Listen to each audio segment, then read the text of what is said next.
श्री सद्गुरुदेव भगवान की जय। पाप विनाशिनी मां मुक्ता की जय। श्री बांके बिहारी लाल की जय। हरे कृष्णा सभी को। तो जैसा कि मैंने पिछले वीडियोस में और पिछले श्लोकों में जैसा कि हमने कर्म योग के बारे में जाना था कि किस प्रकार भगवान कर्म योग का एक बड़ा ही सुंदर सा डेफिनेशन देते हैं, अर्जुन को समझाते हैं। और आज मैं उसी कर्म योग के आगे जो चौथा अध्याय हमारा जिसका नाम है ज्ञान कर्म संन्यास है, तो जिसमें भगवान बताते हैं कि ज्ञान रूपी कर्म करने से किस प्रकार मनुष्य संन्यास को प्राप्त करता है। संन्यास की डिटैचमेंट ऑफ इविल इंटेंशन, जितने भी बुरे हमारे थॉट्स हैं, फीलिंग्स है, लाइक किसी से लड़ाई झगड़ा करना, राग द्वेष और मोह होता है जितना हमारा, उन सब से कैसे संन्यास, वो उस संन्यास की परिभाषा भगवान इस अध्याय में बताते हैं। तो पिछले जितने भी श्लोक थे, ठीक है, 15 श्लोकों तक हमने यहाँ तक क्या जाना था कि किस प्रकार भगवान बताते थे गीता का ज्ञान कैसे भगवान ने कई वर्ष पूर्व भगवान सूर्य नारायण को दिया था। तो सूर्य नारायण ने अपने पुत्र मनु को दिया, मनु ने राजा इक्ष्वाकु दिया, राजा इक्ष्वाकु ने फिर धीरे धीरे से करके सब में ये ज्ञान पहुंचा। जब लेकिन फिर कुछ टाइम बाद वो ज्ञान अधर्म की वजह से वो खत्म हो गया। जिस प्रकार जैसे हम कहते हैं कि धर्म का जो ज्ञान होता है वो धीरे धीरे करके घटता चला जाता है और फिर अधर्म घटने लगता है। तभी भगवान अवतरित होते, फिर धर्म की स्थापना करते। तो इसी प्रकार से गीता का ज्ञान भी ऐसे ही लुप्त होगा। और जब लुप्त हो गया तो भगवान ने फिर द्वापर युग में भगवान श्री कृष्ण ने फिर अर्जुन को कुरुक्षेत्र की भूमि पर यह गीता ज्ञान सुनाया। और गीता ज्ञान सुनाया तो उसके सारे अध्याय जितने भी थे, क्योंकि बिना गीता ज्ञान के मनुष्य का जीवन वैल्यूलेस हो जाता है। ठीक है, वैल्यूलेस हम ऐसे समझ सकते हैं कि जैसे सूर्य जिस प्रकार से उनमें इतनी एनर्जी है, सूर्य में इतनी एनर्जी कहाँ से आती है, क्योंकि उनके पास गीता ज्ञान है। जिस दिन वो गीता का ज्ञान उनमें खत्म हो जाएगा, सूर्य will become just like a Rahu. ठीक है, जैसे राहु का कोई अस्तित्व नहीं होता, वो सिर्फ एक बुरा नक्षत्र माना जाता है, राइट।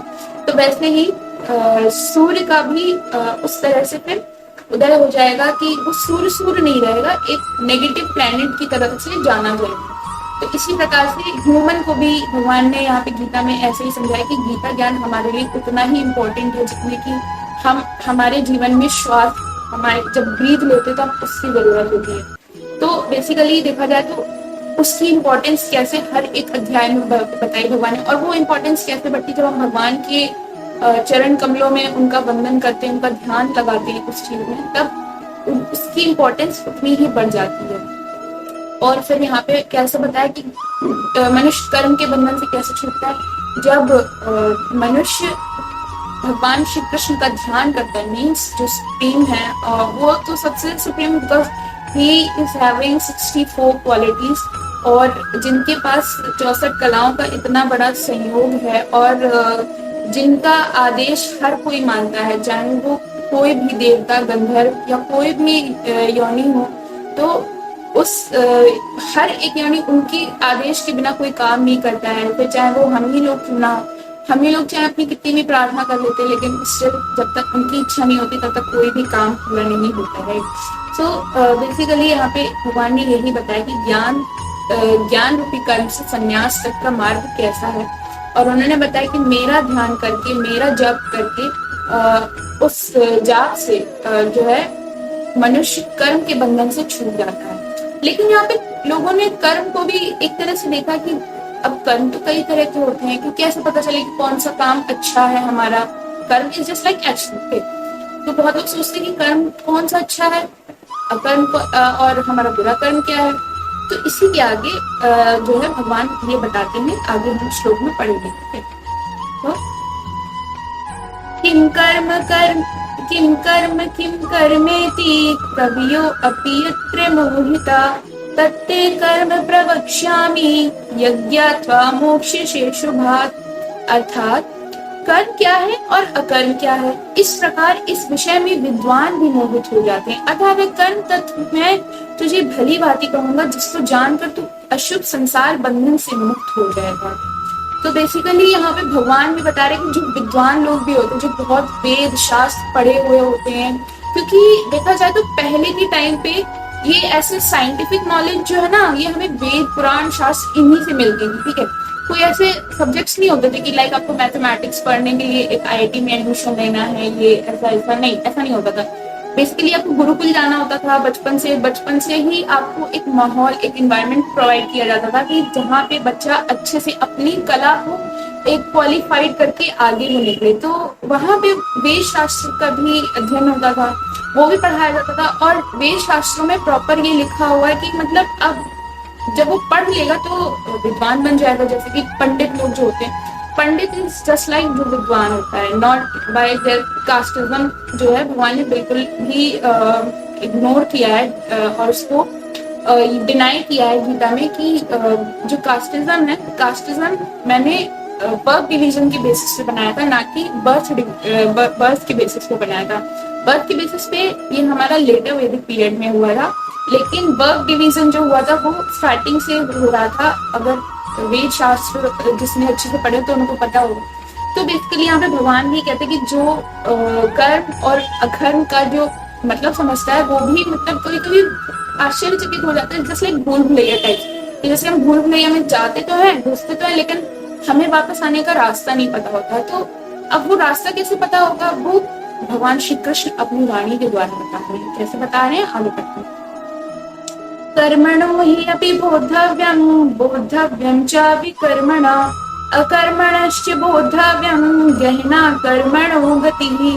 अर्थात कर्म का तत्व भी जानना चाहिए और अकर्म का तत्व भी जानना चाहिए तथा विकर्म का तत्व भी जानना चाहिए, क्योंकि कर्म की गति गहन है, अर्थात समझने में बड़ी कठिन है। अब यहाँ पे भगवान ने 3 टर्म्स लिए, कर्म, अकर्म और विकर्म।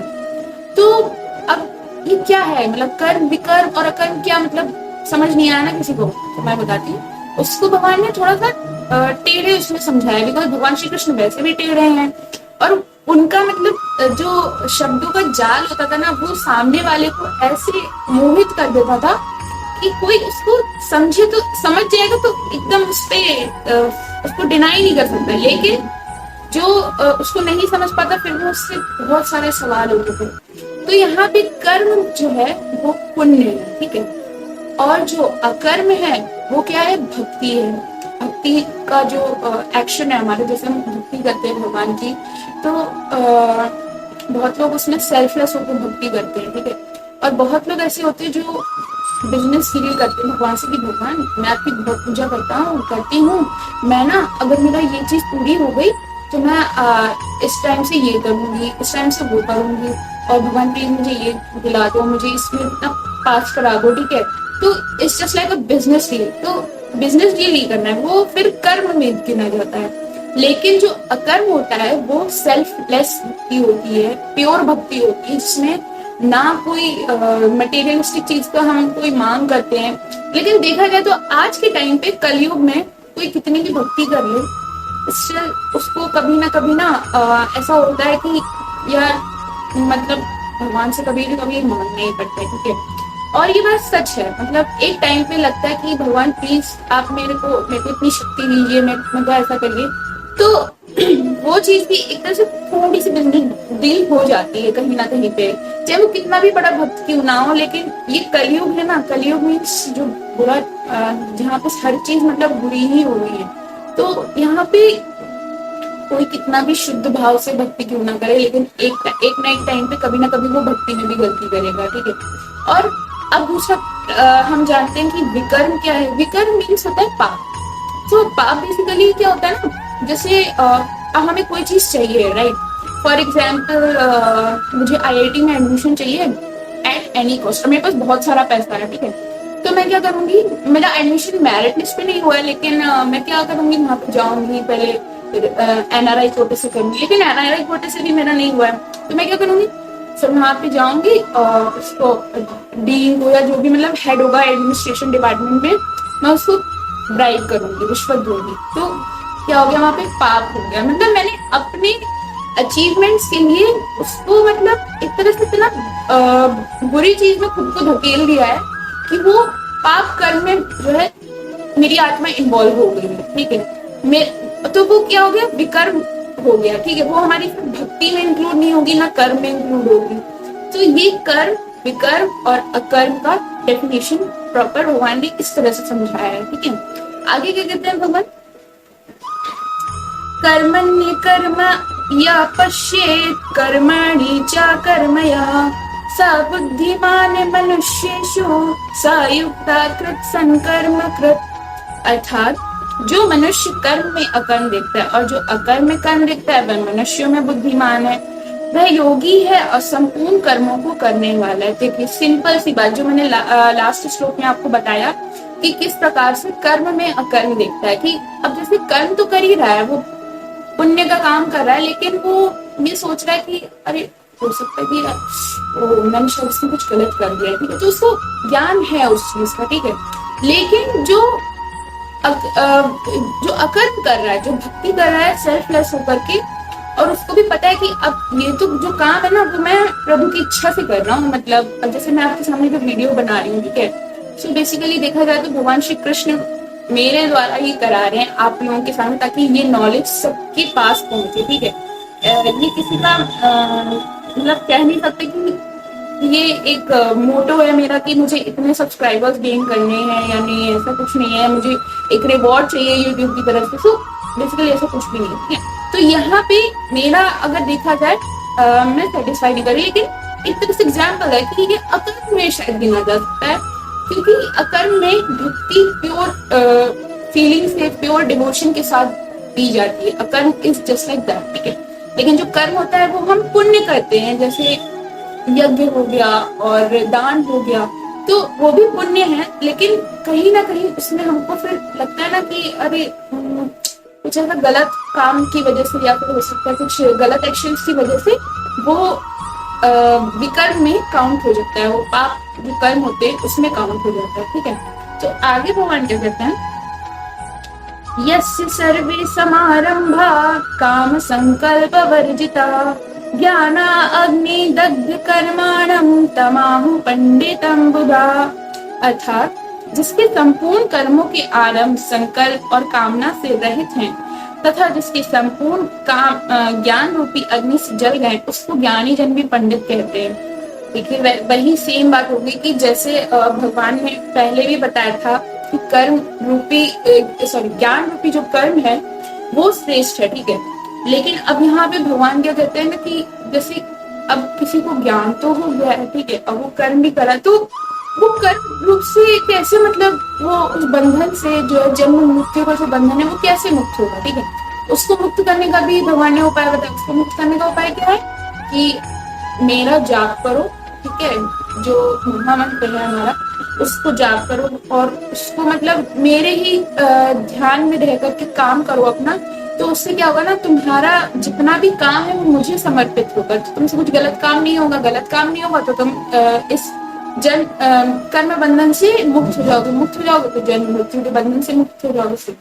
तो यहाँ पे वही बताया गया है कि जो जितने भी ज्ञानी जन है ना, जैसे कि जो बहुत बड़े बड़े जैसे नाम ले लेते, जैसे आदिगुरु शंकराचार्य हैं, ठीक है, और बहुत सारे ऐसे जो सन्यासी लोग हैं हमारे भारतवर्ष में, सबका मैं नाम नहीं बता सकती। तो बेसिकली उनका भी यही था कि वो भगवान की भक्ति में ध्यान लगा करके उसमें अपना काम करते थे। अपना काम किया तो उनसे कोई गलत काम नहीं हुआ, गलत काम हुआ तो वो जन्म मरण के बंधन से मुक्त हो गए और कर्म बंधन से भी मुक्त हो गए। तो उनको क्या कहा जाता है, पंडित कहा जाता है ऐसे लोगों को, ठीक है। आगे क्या कहते हैं हम, त्यक्त्वा कर्म फलासंगम नित्य तृप्तो निराशया कर्मण्येभिप्रवृत्तोऽपि नैव किंचित करोति सः। अर्थात जो कर्म और फल की आसक्ति का त्याग करके आश्रय से रहित और सदा तृप्त है, वह कर्मों में अच्छी तरह लगा हुआ भी वास्तव में कुछ भी नहीं करता। अब वही है ना कि जैसे हम महात्मा बुद्ध का एग्जाम्पल ले लेते, ठीक है। महात्मा बुद्ध कितने राजसी परिवार में पैदा हुए थे और उनके पास तो सब कुछ था, मतलब उनके में तो ये भविष्यवाणी कही गई थी कि या तो एक बहुत बड़ा राजा बनेगा या फिर एक बहुत बड़ा सन्यासी बनेगा। इसके ज्ञान से मतलब पूरा ज्ञान रूपी जो दीपक है इनका, उससे सारा जगत प्रकाशित होगा। तो फिर जब उन्होंने जो उनकी एज थी 17 की एज में उन्होंने जब अपना घर छोड़ा तब फिर क्या हुआ कि बहुत सारे मतलब उन्होंने बहुत स्ट्रगल किया 7 साल तक। बहुत इतना स्ट्रगल किया कि मतलब उन्हें ज्ञान की प्राप्ति नहीं होती थी। ज्ञान की प्राप्ति नहीं होती थी तो फिर मतलब जब एक बार उन्होंने बहुत ज्यादा मेडिटेट किया, उन्होंने सोच लिया कि नहीं, अब तो मैं आंखें तभी खोलूंगा जब मुझे ज्ञान की प्राप्ति हो जाए। तो तब ऐसा कहा जाता है कि उस टाइम पे जितने भी मतलब जो हमारी कहते हैं ना इविल इंटेंशन, जिसमें गीता में भी जिसका किया गया, जिसका मैं बार बार जिक्र करती हूँ आपके सामने की मोह है, ठीक है, ईर्ष्या, राग, द्वेष, भय, ये सारे जो गुण हैं और भी जितने मतलब बुरे दुर्गुण होते हैं हमारे, उन सबने महात्मा बुद्ध पे अटैक किया था एक बार। और उन्होंने मतलब वो बार बार ऐसे कहते ना, जैसे हम कोई भी काम करते तो हमारे अंदर कई सारे मतभेद चलते रहते कि हमें करना चाहिए कि नहीं करना चाहिए। तो उस टाइम महात्मा बुद्ध के अंदर भी ये सारी चीजें हो रही थी, लेकिन उन सबको जीत करके महात्मा बुद्ध ने अपना एक वो ज्ञान का दीपक जलाया और सारे जग में उसको प्रकाशित किया। तो यहाँ पे भगवान श्री कृष्ण भी यही बोल रहे हैं कि जो कर्म और फल की आसक्ति का त्याग करके, कि जिसको मतलब कोई मतलब मोह नहीं है कि अच्छा ठीक है ये चलो ठीक है, अगर मैंने एग्जाम का मतलब एग्जाम दे दिया है, मुझे कोई भय नहीं है कि ठीक है अगर जैसा भी होगा मैं फेल भी हो जाऊंगी तो कोई बात नहीं, उसमें भी कोई अच्छाई होगी, ठीक है। लेकिन अगर मैं पास हो गई तो भी अच्छा है, मतलब मेरे लिए भी अच्छा, मैं सिलेक्ट हो जाऊंगी, मुझे कोई अच्छा कॉलेज मिल जाएगा या फिर मैं कहीं पास हो जाऊंगी, ठीक है। लेकिन फेल भी होगा तो उससे भी मुझे एक एक्सपीरियंस मिलेगा कि हाँ मुझे और पढ़ना है, अच्छा हूँ, पहले मैं बहुत सारी चीजें फेस कर पाई, राइट। तो उसी का भगवान ने कहा है कि जो इन सब की आसक्ति को, मतलब इन सब की जो अटैचमेंट को डिटैच कर लेता है, वो ज्ञानी जन पुरुष कहलाता है। ज्ञानी जन पुरुष मतलब मनुष्य कहलाता है, और वो सन्यासी एक तरह से बन जाता है। ये सबसे बड़ा एग्जाम्पल है गृहस्थ जीवन में रहने वाले लोग, क्योंकि ये चीजें उनको बहुत इफेक्ट करती हैं। वो चाहे कितनी भी पूजा पाठ कर ले, लेकिन एक ना एक पॉइंट पे ना उनको ये चीजें इफेक्ट करती हैं कि अरे मतलब लोग क्या कहेंगे, मेरे घर वाले क्या कहेंगे। लेकिन हमें किसके बारे में सोचना है? हमें उनके बारे में सोचना है जिन्होंने हमें संसार में भेजा है। बिकॉज देखा जाए तो हमारे पेरेंट्स भी आर जस्ट फॉर टेम्पररी, वो भी हमारे मतलब सिर्फ जब तक हम इस संसार में तब तक ही हमारा उनसे रिलेशन है, ठीक है। लेकिन जो भगवान श्री कृष्ण है, जो हमारे परम पिता परमात्मा है, वो उनसे हमारा जन्मों जन्मांतर तक का रिश्ता होता है हमेशा। मतलब हम कहीं अकेले भी होते हैं ना, तब भी वो हमारे साथ ही होते हैं, ऐसा नहीं होता है। लेकिन और जब हम यहाँ से वापस जाएंगे तब भी हम उन्हीं के धाम में जाएंगे अगर हम उनकी भक्ति करेंगे, और नहीं जाएंगे तो भी हमें मतलब उन्हीं का फिर वो हमें फिर कहते हैं ना कि दुख ज्यादा देने से फिर भगवान का स्मरण करते हैं। तो अगर हम जितने भी बुरे कर्म भी करेंगे ना, तो आगे चल करके हमें उतना दुख मिलेगा जिससे कि हम भगवान को भी प्राप्त हो, क्योंकि वो भी चाहते कि मेरा बच्चा मेरे पास आए। सो यहाँ पे भगवान ने वही बताया कि जो इनका जो इनको छोड़ देता है, इनका जो मोह छोड़ देता है ना, वो सबसे ज्यादा ज्ञानी जन होता है, पंडित होता है। तो आशा है कि आप सभी ने गीता पाठ शुरू कर दिया होगा और सभी को राधा कृष्ण